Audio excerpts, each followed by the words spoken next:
All right, hey everyone, welcome back to a new video, and today we're going to be talking about the whole VitaDB situation. So I just found out about this in the last 24 hours, learned about what happened, the shutdown of VitaDB. Now, if you're not familiar with VitaDB, it's basically your one-stop shop for all of your latest and greatest homebrews for the PS Vita. That includes ports, plugins, PC tools, and including PSP homebrews. Just this past Saturday, we saw VitaDB completely gone, dead, off the face of the earth, but then it came back and the developer just has all of his personal work on VitaDB, which is nice. So we still have access to all of the content there, and I advise everyone to get downloading on all this stuff and make sure you back up everything, because things like this will happen, and unfortunately there's nothing that we can do as users.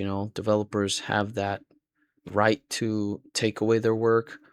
I mean, there's nothing that they owe us. Now, there has been a lot of drama back and forth with the developer who is behind VitaDB, and most of the ports that we've seen, for example, like Final Fantasy 3, Super Mario 64, Zelda, Ocarina of Time, just a ton of amazing work that has been released for the PS Vita community, and they have done a tremendous job. But regardless, whatever happened, I don't want to get involved in the drama, what he said, she said, or whatever. I just want to stay neutral on it and let you guys kind of decide on what you feel was right or wrong.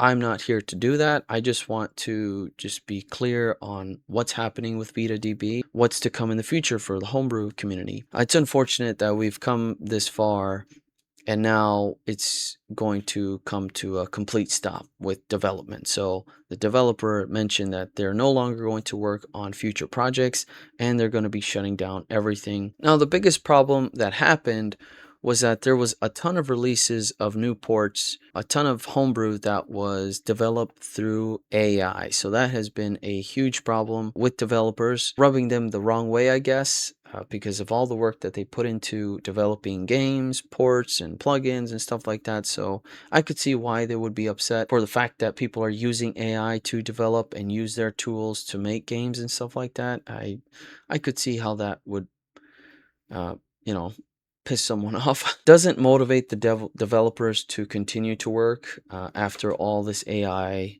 stuff that's been happening. And then there was been some comments, and I just want to say something, just some final words here. I just want to thank the developers, every single developer out there that has released something, and you guys have done an incredible job. You guys have done amazing work. Having said that, with great power comes with great responsibility. Personally, I would be careful on what I would be saying or what I would be posting. Uh, as a content creator, I've gotten into trouble with saying something on stream, and I lost a big fan of mine that was following me for 8 years, and I made a comment and they didn't like that. And it was I guess I could say it was a nasty comment that I said. And I don't want to get into it. I didn't really mean it like that. And sometimes it kind of slips out of us saying some really dumb stuff, and it could be the cause of a nightmare, right? So now VitaDB on the PS Vita is slightly working. It's still showing some of the old content. For example, I was just on there downloading Open Now Vita, which is the GeForce NVIDIA cloud gaming client. And I went back on there to update, but it wasn't working.